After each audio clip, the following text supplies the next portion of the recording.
जब किसी परिवार को तोड़ना होता है तो सबसे पहले जो विरोधी होता है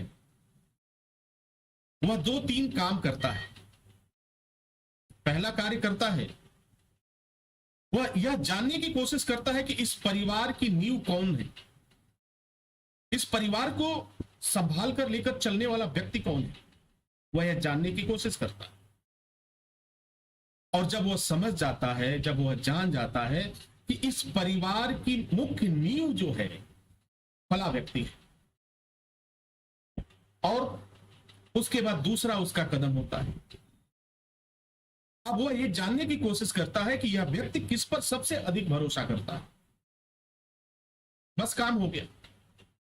दो ही बात जाननी है आपको, उस परिवार की मुख्य नींव क्या है, वह व्यक्ति किस पर भरोसा करता है।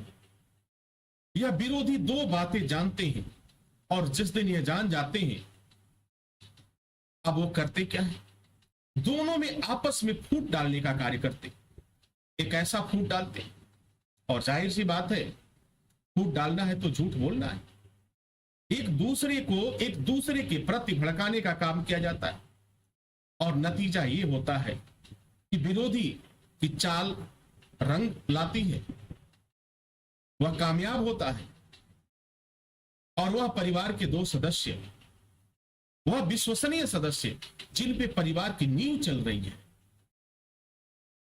उनमें मतभेद हो जाता है, वह एक दूसरे से अलग हो जाते हैं और एक दूसरे के जानी दुश्मन बन जाते हैं। और देखते ही देखते वह परिवार बर्बादी के रास्ते पर चल पड़ता है। दोनों ही व्यक्तियों ने कभी यह जानने का प्रयास नहीं किया कि वास्तव में तुमने इस बात को कहा या नहीं कहा। उस विरोधी की बातों में इतना यकीन था, उस विरोधी की बातों में इतना कॉन्फिडेंस था कि दोनों ही उसकी बातों को मान गए। और जब दोनों ही उसकी बातों को मानते चले गए, नतीजा हुआ कि दोनों अलग अलग हो गए, दोनों में दरार पड़ गया, और दोनों एक दूसरे के जानी दुश्मन हो गए। और विरोधी अब यहां खामोश हो जाता है और दोनों से दूर हो जाता है, और अब ये दोनों एक दूसरे को समाप्त करने की कोशिश करते हैं। बस एक छोटी सी चिंगारी नफरत की, एक छोटी सी चिंगारी आपस में विभेद पैदा करने की परिवार को तोड़ देता है। और भारत भी एक परिवार है, पूरा भारत एक परिवार ही तो है। और इस परिवार में भी यही किया गया। जो विरोधी है उसने कहीं धर्म के नाम पर लड़ाया, कहीं हिंदू और मुस्लिम करके लड़ाया, कहीं जाति को लड़ाया, कहीं हिंदू और हिंदू को लड़ाया। यही तो किया। और करने के बाद से उसके बाद उससे बड़ा हरिश्चंद्र तो कोई हो ही नहीं सकता है, उससे बड़ा कोई सत्यवादी नहीं हो सकता, उससे बड़ा धर्मात्मा कोई नहीं हो सकता, और उससे बड़ा कुर्बानी देने वाला कोई नहीं हो सकता है महाराज। और फिर वह करता क्या है भाई, दो गुट हो जाते हैं, कुछ उसके साथ हो जाते हैं और कुछ विपक्ष के पास चले जाते हैं। दोनों के काम बहुत अच्छे से चलता है। और इस कहानी में देश का सबसे बड़ा नुकसान होता है। और जब यह परिवेश क्रिएट हो जाता है या माहौल बन जाता है, तो फिर जन्म होता है बेरोजगारी का, जन्म होता है महंगाई का, जन्म होता है गरीबी का, जन्म होता है आपकी बर्बादी का, और जन्म होता है आर्थिक तंगी से मौत को गले लगाने का। यही तो राजनीति, असली राजनीति आज की यही है। एक समय हुआ करता था कि राजनीति को, एक राजनीति राजाओं की नीति, एक ऐसी नीति मानी जाती थी, एक धर्म नीति माना जाता था जो मानव कल्याण के लिए होता था। लेकिन आज तो मानव को ही समाप्त करने के लिए सारी नीति बनाई जा रही है। आज चारों तरफ जिस तरह से अवैध वसूलियां चल रही हैं, वो भी सरकारी तरीके से, ऑनलाइन तरीके से वसूली चल रही है, आपको देना पड़ेगा। आप देखो यातायात नियमों में देखो कितना ट्रैफिक वाले आपसे वसूली करते हैं। 5,000 का चालान करेंगे, चलो भाई 5,000 का चालान मत करो, 2,500 ले लो,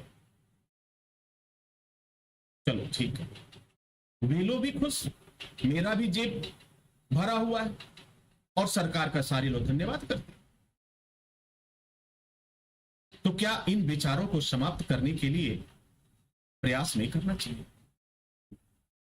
मैं आपसे सुझाव मांग रहा हूं, मुझे रास्ता दिखाइए, मुझे बताइए कि हमें क्या करना चाहिए, या आपके पास कोई रास्ता हो तो हमें बताइए, हम भी आपके साथ चलेंगे। अगर आप अकेले हैं तो मैं भी जुड़ूंगा आपके साथ, तो फिर आप अकेले नहीं होंगे। मैंने ये सफर अकेले ही तय किया था, शुरू किया था, लेकिन धीरे धीरे जो अच्छे लोग हैं, जो देश को वास्तव में अपना देश मानते हैं, वह जुड़ते गए, एक काफिला बनता गया। हम ये कोशिश में लगे हुए हैं कि भारत को गृह युद्ध से बचाया जाए। हम ये कोशिश में लगे हुए हैं कि भारत नफरत की राजनीति को छोड़े और इन लोगों की चाल को समझे कि हमें किस तरह से लड़ाया जा रहा है। हमें आज संकल्प करना होगा कि हम हिंदू और मुस्लिम के नाम पर कभी लड़ाई नहीं करेंगे। हमें यह संकल्प लेना होगा कि हम जाति पात और कि इसके भेदभाव के नाम पर कभी आपस में नहीं लड़ेंगे। अगर हमें करना है तो हम एक ऐसी संघर्ष की कहानी लिखेंगे जो हमारे बच्चों को रोजगार दे, हमारे बच्चों को अच्छा एजुकेशन दे और भारत की अर्थव्यवस्था को और मजबूत करे। हमें इस तरफ सोचना है। मेरा मकसद बहुत ही साफ है। मेरा उद्देश्य है कि भारत को गृह युद्ध से कैसे बचाया जाए, और यह संभव तब होगा जब आप समझ लेंगे और आप अपने अंतर्मन से अपने आप से यह वादा करेंगे कि आज के बाद मैं किसी के बहकावे में नहीं आऊंगा, आज के बाद मैं किसी के झांसे में नहीं आऊंगा, आज के बाद मैं हिंदू मुस्लिम या धर्म मजहब के नाम पर नहीं लड़ूंगा, आज के बाद मैं जाति पात और भेदभाव के नाम पर नहीं लड़ूंगा। यह बात यदि हर व्यक्ति समझ ले तो रोजगार के अवसर भी मिलेंगे, हम देश को गृह युद्ध से भी बचा सकते हैं और देश की वास्तविक अर्थव्यवस्था की कहानी भी लिख सकते हैं। और ये हमारे देश की युवा पीढ़ी ही कर सकती है। दूसरे किसी भी व्यक्ति में वह क्षमता नहीं है कि देश की अर्थव्यवस्था अर्थात देश की तकदीर को बदल सके।